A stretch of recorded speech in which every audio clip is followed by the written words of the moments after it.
పవన్ కళ్యాణ్ పై మండిపడ్డారు పేర్ని నాని. తప్పుడు రాజకీయాలు కట్టిపెట్టాలంటూ పవన్ ను హెచ్చరించారు. ఇలాంటి ఉడత ఊపుళ్లకు తాను భయపడేది లేదన్నారు. తాగుబోతుల్ని కిరాయి రౌడీల్ని పంపారన్న పేర్ని, కులాలు మతాలు లేవన్న పవన్ ఇప్పుడు ఇలా ఎందుకు చేస్తున్నారని ప్రశ్నించారు.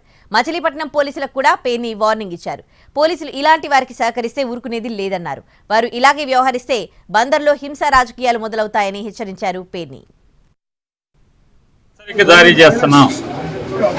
నీ ఉడత ఊపుళ్ళకి నీ చెంచాగాళ్ళని పంపించినంత మాత్రాన పేర్ని నాని కానీ వైఎస్ఆర్ కాంగ్రెస్ పార్టీ కానీ నీ ఉడత ఊపుళ్ళకి ఊగేది లేదు, గడిచేది లేదు.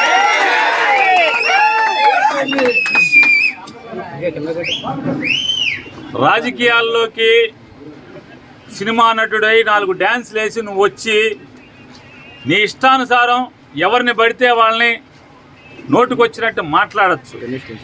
నోరుకి అదుపు లేకుండా ఏది పడితే అది మాట్లాడచ్చు. ఒక సిద్ధాంతం ఉండదు. నిన్నేమో కులం లేదంటావు, నిన్న మతం లేదంటావు, ఇవాళేమో మతాలని రెచ్చగొడతావు.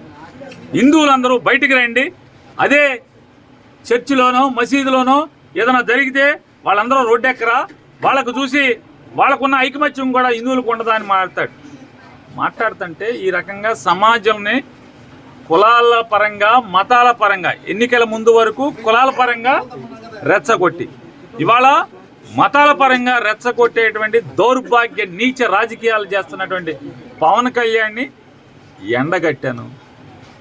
అయ్యా, గతంలో నువ్వేనా బ్యాప్టిజం తీసుకున్నావు? గతంలో నువ్వేనా బ్యాప్టిజం తీసుకున్నా అని చెప్పావు, నువ్వే కదా, నువ్వేనా? మరి నువ్వే అయితే ఇవాళ యాశాలేంటి, డ్రామాలేంటి?